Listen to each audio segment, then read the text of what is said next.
নমস্কার বন্ধুরা, মায়ের রান্নায়ন ব্লগ চ্যানেলে আপনাদের সকলকে জানাই অনেক স্বাগত। আজকে হাজির হয়ে গেছি দারুণ স্বাদের একটি মাছের রেসিপি নিয়ে। এই রকমভাবে আর মাছ রান্না করলে কিন্তু এর স্বাদ হবে দুর্দান্ত। অনেকেই আর মাছটা অনেক রকমভাবে রান্না করেন, তবে আমি আজকে যেইভাবে এই আর মাছের রসা রেসিপিটা করেছি সেটাই শেয়ার করব। এটা কিন্তু গরম ভাতের সাথে দুর্দান্ত লাগে। আমার রেসিপিটা জানতে সম্পূর্ণ ভিডিও দেখতে হবে। তো চলুন ঝটপট শুরু করি। তার আগে যারা এখনও চ্যানেলটাকে সাবস্ক্রাইব করেননি তাদের অনুরোধ রইল তারা অবশ্যই আমার চ্যানেলটাকে সাবস্ক্রাইব করে রাখবেন। তো এখানে দেখতেই পাচ্ছেন আমি আমার পরিমাণ মতো আর মাছ নিয়ে নিয়েছি। মাছটাকে ভালো করে ধুয়ে পরিষ্কার করে এরপরে দিয়ে দিলাম লবণ, হলুদ এবং লঙ্কার গুঁড়ো। আর যেহেতু বড় পাকা মাছ তাই একটুখানি লেবু ছিটিয়ে দিলাম। লেবুর রস দিলে কিন্তু আর মাছের যে পাকা গন্ধটা আছে সেটা একেবারেই থাকবে না। আর দিয়ে দিলাম সর্ষের তেল। সর্ষের তেল দিয়ে দিলে কিন্তু মাছটা ভাজার সময় একেবারেই ফাটবে না। এরপর 10 মিনিট রেখে দেব। তারপর একটা মশলা তৈরি করে নেব। দিয়ে দিচ্ছি হলুদ গুঁড়ো, জিরে গুঁড়ো, কাশ্মীরি লঙ্কার গুঁড়ো এবং ঝাল লঙ্কার গুঁড়ো। তারপরে জল দিয়ে একটু গুলে রাখছি। এইভাবে মশলাটা তৈরি করে রাখলে কিন্তু খুবই চটজলদি হয়ে যায় আর একেবারেই বাটা মশলার মতো লাগে। আমরা অনেকেই শিলনোড়া ব্যবহার করি না, তারা এইভাবে তৈরি করে নিলে কিন্তু মশলাটা ভীষণই চটজলদি হয় আর বাটা মশলার মতোই দেখতে লাগবে। এরপরে সরাসরি একটা গ্যাসে কড়াই বসিয়ে দিয়েছি। তার মধ্যে দিয়ে দিলাম আমি পরিমাণ মতো সর্ষের তেল। তেলটা গরম হয়ে গেলে দিয়ে দিলাম সামান্য পরিমাণ লবণ। তেল গরম হয়ে গেলে লবণটা এই কারণেই দেবেন যাতে কড়াইয়ের গায়ে মাছটা লেগে না যায়। তো দেখুন বন্ধুরা, বেশ লাল লাল করে ভেজে নিয়েছি। এরপরে মাছগুলো তেল ছেঁকে তুলে রাখবো।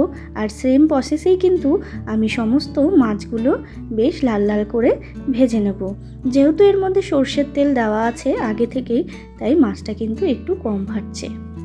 তো দেখুন বন্ধুরা, তারপরে কিন্তু আমার মাছটা ভাজা হয়ে গেছে। এরপর কড়াইটা ধুয়ে পরিষ্কার করে তারপর আবারও তেল দিয়ে দিয়েছি। তেলটা গরম হয়ে গেলে এখানে দিয়ে দিলাম গোটা জিরে এবং তেজপাতা, আর দিয়ে দিলাম সামান্য পরিমাণ লবণ, আর দিয়ে দিলাম একটা বড় সাইজের পেঁয়াজ কুচি।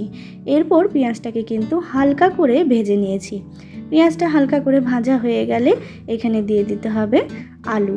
আমি ডুমো ডুমো করে কেটে রেখেছি আলুগুলোকে পেঁয়াজের সাথে ভেজে নিচ্ছি। আমি এই রেসিপিটার মধ্যে আলু দিচ্ছি, আপনারা চাইলে আলুটা নাও ব্যবহার করতে পারেন। তারপরে ভাজা হয়ে গেলে এখানে দিয়ে দিতে হবে থেতো করা রসুনটা দিয়েও একটুখানি নাড়িয়ে চাড়িয়ে নিয়েছি যাতে রসুনের কাঁচা গন্ধটা একেবারে চলে যায়। এরপরে দিয়ে দিচ্ছি একটা টমেটো কুচিটাকে দিয়েও আমি একটুখানি নাড়িয়ে চাড়িয়ে নিয়েছি। তারপর যে মশলাটা তৈরি করে রেখেছিলাম সেটাই কিন্তু দিয়ে দিলাম। এরপর মশলার বাটি ধোয়া জলটাও দিয়ে দেবো। আর এইরকমভাবে মশলাটা একেবারে তৈরি করে রাখলে কিন্তু ভীষণই চটজলদি হয়ে যায়। ওই একটা একটা করে মশলা দিতে লাগে না। এরপর ভালো করে কষিয়ে নিচ্ছি। তো দেখুন বন্ধুরা, খুব ভালো করে মশলাটাকে কিন্তু কষিয়ে নিয়েছি। আর মশলার গা থেকে কিন্তু তেল ছাড়াও শুরু হয়ে গেছে। আপনারা দেখতে পাচ্ছেন যে কোনো রেসিপিতে মশলা যতটা ভালো করে কষাবেন ততই কিন্তু এর টেস্ট বেশি হবে। এরপর দিয়ে দিলাম আমি পরিমাণ মতো জল। আপনারা যেমন ঝোল খাবেন সেই পরিমাণ কিন্তু জল দিয়ে দেবেন। এরপর ঝোলটাকে কিন্তু ভালো করে আমি ফুটিয়ে নেব।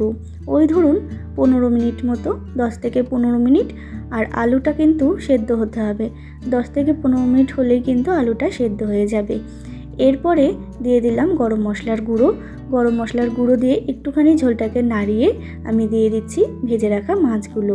এইবার ভেজে রাখা মাছগুলো দিয়ে ভালো করে কিন্তু মাছটার সাথে ফুটিয়ে নিয়েছি। আমি ভেজে রাখা মাছ দিয়ে কিন্তু 2 থেকে 3 মিনিট মাছটার সাথে ফুটিয়ে নিয়েছি। আর আমার কিন্তু একেবারে তৈরি হয়ে গেছে এই আর মাছের রসা রেসিপি। এরপরে কিন্তু আমি সার্ভ করে দিচ্ছি। তারপর এইভাবে আর মাছের রসা রান্না করে দেখবেন, গরম ভাতের সাথে কিন্তু অসাধারণ লাগে। তো বন্ধুরা, এই আর মাছের রসা রেসিপিটা আপনাদের কেমন লাগলো অবশ্যই কমেন্ট করে কিন্তু জানাতে ভুলবেন না। আর বাড়িতে একবার হলেও ট্রাই করে দেখবেন, ভীষণই ভালো লাগবে। আমার এই রেসিপিটার মধ্যে যদি কিছু ভালো লেগে থাকে তাহলে অবশ্যই একটা লাইক, শেয়ার, কমেন্ট করতে ভুলবেন না। আর যারা এখনও অবধি চ্যানেলটাকে সাবস্ক্রাইব করেননি তারা অবশ্যই সাবস্ক্রাইব করবেন। আবারও হাজির হব নতুন রেসিপির সাথে। ধন্যবাদ।